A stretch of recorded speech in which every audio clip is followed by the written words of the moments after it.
আসসালামু আলাইকুম। প্রধান উপদেষ্টা ডক্টর মোহাম্মদ ইউনূস গত 10 মাসে 11 বার বিদেশ সফর করেছেন এবং এই সফরগুলোর প্রায় সবকটি কোনো না কোনো ভাবে বিতর্কিত হয়েছে।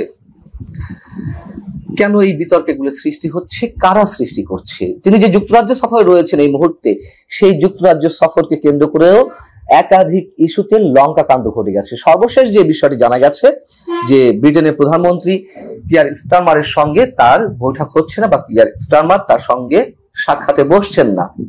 অথচ শুরু থেকেই সরকারের পক্ষ থেকে, মানে ডক্টর ইউনূস সরকারের পক্ষ থেকে বেশ ঢাকঢোল পেটানো হচ্ছিল এটি একটি সরকারি সফর, বাংলাদেশ যুক্তরাজ্য সম্পর্কে অনন্য উচ্চতায় নিয়ে যাবে, ব্রিটেনের প্রধানমন্ত্রী কিয়ার স্টারমারের সঙ্গে তার বৈঠক হবে। কিন্তু বাস্তবতা হচ্ছে কিয়ার স্টারমার এই মুহূর্তে কানাডা সফরে রয়েছেন।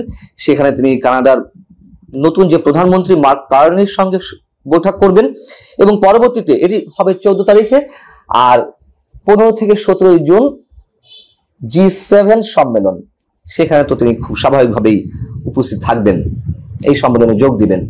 আবার আমাদের প্রধান উপদেষ্টা ফিরবেন 14 জুন, অর্থাৎ কোনোভাবেই এই বৈঠক হচ্ছে না, অন্তত এটুকু বলা যেতে পারে এখনো পর্যন্ত যা মনে হচ্ছে। এখন এই যে বৈঠক হচ্ছে না বা সাক্ষাৎ হচ্ছে না, সেই সম্পর্কে মঙ্গলবার যুক্তরাজ্যে একটি সংবাদ সম্মেলনে সাংবাদিকদের প্রশ্নের জবাবে প্রধান উপদেষ্টা প্রেস সচিব শফিকুল আলম কি বললেন, কথাগুলো একটু ভালো করে শুনবেন। তিনি বলছেন, আমরা যেটা জানতে পারছি যে উনি সম্ভবত, মানে ব্রিটেনের প্রধানমন্ত্রী, উনি সম্ভবত কানাডায় আছেন, কানাডা ভিজিট করছেন। ব্রিটিশ এক পার্লামেন্টারি এমপি এসেছিলেন আজকে, উনি জানালেন যে উনি কানাডায় আছেন। এরপরও চেষ্টা করা হচ্ছে সময় এবং শিডিউল ম্যাচ করলে যুক্তরাজ্যের প্রধানমন্ত্রীর সঙ্গে প্রধান উপদেষ্টার বৈঠক হতে পারে। এই যে শব্দগুলো, এই যে বাক্যগুলো আমাদের জন্য কতটা অপমানজনক, কতটা অবমাননাকর। হচ্ছে না, হবে না, সেটা ভিন্ন জিনিস, তার নর্মাল ব্যাখ্যা দেওয়া যেতে পারে। কিন্তু এই যে অনেক কিছু হাইড করতে গিয়ে যে আপত্তিকর বিষয়গুলো বেরিয়ে আসে, তিনি বলেন কি সম্ভবত উনি কানাডায় আছেন, এটা সরকারি সফর।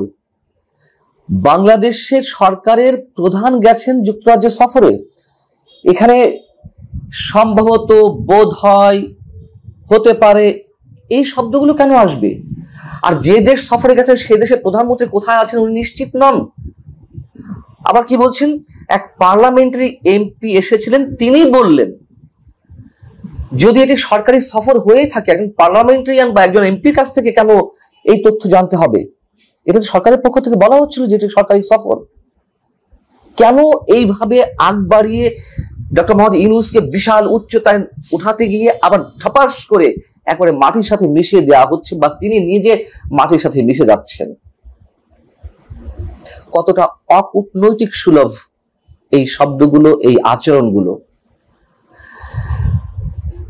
ব্রিটেনের এই মুহূর্তের অন্যতম একজন রাজনৈতিক বিশ্লেষক ক্রিস ব্ল্যাকবার্ন, তিনি ডক্টর মোহাম্মদ ইউনূস যুক্তরাজ্য সফরের আগেই একটি আর্টিকেল লিখেছেন, মন্তব্য প্রতিবেদন লিখেছেন। সেখানে কিয়ার স্টারমার যাতে ডক্টর মোহাম্মদ ইউনূসের সঙ্গে সাক্ষাৎ না করেন, কোনো ধরনের বৈঠকে না বসেন, সেই বিষয়ে তিনি নানান ধরনের যুক্তি বিশ্লেষণ ধরে আহ্বান জানিয়েছেন যেন তার সাথে কোনো বৈঠক না হয়। এবং তিনি যে কারণগুলো উপস্থাপন করেছেন, এটি কি ব্রিটেনের প্রধানমন্ত্রীর সাক্ষাতের মূল কারণ আমরা জানি না, তবে এই ধরনের একটি মন্তব্য প্রতিবেদন লেখা হয়েছে। আমি অংশ বিশেষ আপনাদের বলছি, মূল অংশটা। তিনি বলছেন, যখন একজন রাজনৈতিক নেতা বা সরকার বা রাষ্ট্রপ্রধান অন্য কোনো রাষ্ট্রের সরকার প্রধান বা রাষ্ট্রপ্রধান বা সরকার প্রধানের সঙ্গে বৈঠকে বসেন, এটা কেবল দ্বিপাক্ষিক কোনো সম্পর্কের জায়গা থেকে নয়, বরং শাসন ব্যবস্থার ভিত্তি হিসেবে ব্যবহৃত মূল্যবোধ এবং নীতি সম্পর্কে একটি স্পষ্ট বার্তা দেয়। বার্তাটা কি? তিনি বলছেন যে সম্ভবত ইউনূসের তত্ত্বাবধানে সবচেয়ে ভয়ঙ্কর ঘটনা হলো ভিন্ন মতের কণ্ঠ রোধ করা, মানে শুধু এটিই নয়, এটি চরমপন্থার নীরব আলিঙ্গন। একসময় বাংলাদেশের রাজনীতির প্রান্তে ঠেলে দেওয়া ইসলামপন্থী কট্টরপন্থীরা এখন শক্তির সাথে পুনরায়, মানে পূর্ণমাত্রার শক্তির সাথে পুনরায় আবির্ভূত হচ্ছে। আপনারা জানেন যে নিউ ইয়র্ক টাইমসে বাংলাদেশে যে মৌলবাদদের উত্থানের একটি উর্বর ভূমিতে পরিণত হয়েছে বা সুযোগ তৈরি হয়েছে এই দেশে, সেটি সম্পর্কে একটি প্রতিবেদন দেওয়া হয়েছে, যথেষ্ট সাড়া ফেলেছিল বাংলাদেশ এবং আন্তর্জাতিক বিভিন্ন অঙ্গনে।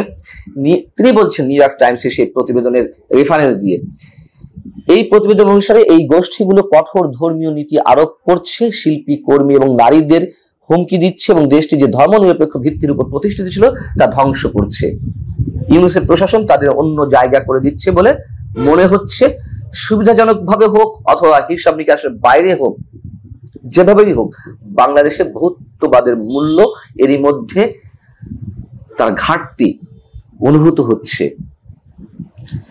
তার এই মন্তব্য প্রতিবেদনকে কেন্দ্র করে আবার ডেভিড বার্গম্যান, যিনি শেখ হাসিনার সরকারের অন্যতম তুমুল সমালোচক ছিলেন আন্তর্জাতিক অঙ্গনে, তিনিও বলছেন যে অন্তর্বর্তীকালীন সরকারের গত 9 মাস ধরে বা তার বেশি সময় ধরে কেবল সেই ব্যক্তিদের গ্রেপ্তার করা হয়নি, বরং শত শত, মানে শুধুমাত্র যাকে তাকে গ্রেপ্তার করা হচ্ছে ঢালাও হত্যা মামলা দিয়ে তা নয়, শত শত আওয়ামী লীগ সমর্থক এবং রাজনীতিবিদকেও গ্রেফতার করেছে যাদের হত্যাকাণ্ডে কোনো ভূমিকা ছিল না, যাদের অনেকেই 7 বা 8 মাস ধরে আটক রয়েছেন, যদিও তাদের অপরাধের সাথে জড়িত থাকার কোনো প্রমাণ নেই।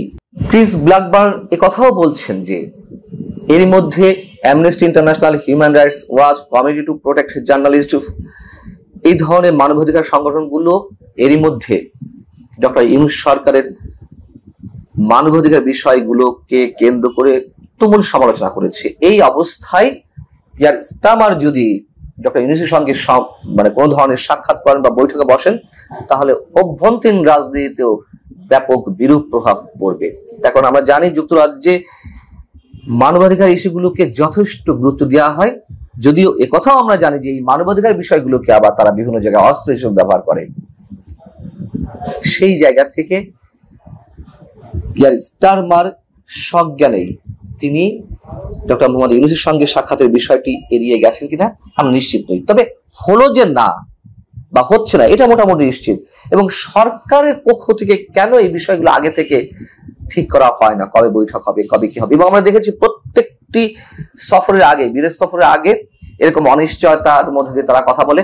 এখন আসলেই অনিশ্চয়তা বলবো নাকি এগুলো আগ বাড়িয়ে বলা হয় মানুষের সামনে ডক্টর মোহাম্মদ ইউনূসের গুরুত্ব মানে বেশি করে বাড়িয়ে তুলে ধরতে গিয়ে নিজেরাই নিজেদের ফাঁদে পড়ে যান কিনা, এগুলো তো অনেক আলোচনা হচ্ছে। যদি কয়েকটা উদাহরণ দিই শেষে, আমি একটু শেষ করবো। যেমন বিমস্টেক সম্মেলনে নরেন্দ্র মোদীর সঙ্গে বৈঠক হচ্ছে কিনা একেবারে শেষ মুহূর্তে যিনি বৈঠক হলো তার আগের রাতে জানা গেল, এবং সেটি করতে গিয়ে অনেক ধরনের চেষ্টা করতে হয়েছে বাংলাদেশ সরকারের পক্ষ থেকে। আচ্ছা, হলো তো, হওয়ার পরে কি হলো? এই যে শফিকুল আলম প্রেস সেক্রেটারি, প্রধান উপদেষ্টা, তিনি যে বিভিন্ন সংবাদ মাধ্যমে সংবাদ সম্মেলনে যে দাবিগুলো করলেন, নরেন্দ্র মোদী শেখ হাসিনা ইস্যুতে কি ধরনের প্রতিক্রিয়া ব্যক্ত করেছেন, তিনি তার বিরক্তি প্রকাশ করেছেন শেখ হাসিনাকে নিয়ে, শেখ হাসিনাকে ফিরিয়ে দেওয়ার বিষয়টি তিনি যথেষ্ট গুরুত্বের সঙ্গে নিচ্ছেন, এই বিষয়গুলো তো একেবারে ডাহা মিথ্যা। এবং তারপর ভারতের বিভিন্ন গণমাধ্যম সেখানকার কূটনৈতিক সূত্র বরাত দিয়ে নানান ধরনের রিপোর্ট করলো। চীন সফরে গেলেন, চীন সফরে গিয়ে বলা হলো যে $2.1 বিলিয়ন বাংলাদেশকে ঋণ দেওয়া হচ্ছে বিভিন্ন ইনভেস্টমেন্টের জায়গা থেকে। কোথায় সে ঋণ? তখনই বলেছিলাম এগুলো শুধুমাত্র প্রতিশ্রুতি, দেওয়া দরকার তাই দেওয়া হয়েছে ভদ্রতা খাতিরে, তার একটা মাত্র আউটকামও তো আমরা দেখতে পাইনি এখনো পর্যন্ত। আমরা দেখলাম কাতার সফরে যাওয়া হলো, তখন বলা হলো যে এটি রাষ্ট্রীয় সফর। রাষ্ট্রীয় সফর হলে তার কোনো নমুনা তো আমরা দেখলাম না, সেই রাষ্ট্রের পক্ষ থেকে বিশেষ সম্মান, রাষ্ট্রীয় ভোজ কিংবা কাতারে আমিরের সঙ্গে বৈঠক, এটা কিভাবে রাষ্ট্রীয় সফর হয়? বিমানবন্দর তিনি যখন নামলেন একটা লাল গালিচা, একটা কার্পেট বিছানো ছিল, সেটাকে বলা হলো লাল গালিচা সংবর্ধনা। এই ধরনের বালখিল্য কথাবার্তা বলে কাদের সম্মানহানি করা হচ্ছে? যুক্তরাজ্যের এই সফরকে কেন্দ্র করেও নানান বিষয়ে এরই মধ্যে অনেক বিতর্ক হয়েছে, সৃষ্টি হয়েছে। আপনারা জানেন শেষমেশ কি হয়, কোন দিকে আমরা কি অর্জন করব, সেটা অনেক বড় প্রশ্ন। ভালো থাকুন সবাই, আল্লাহ হাফিজ।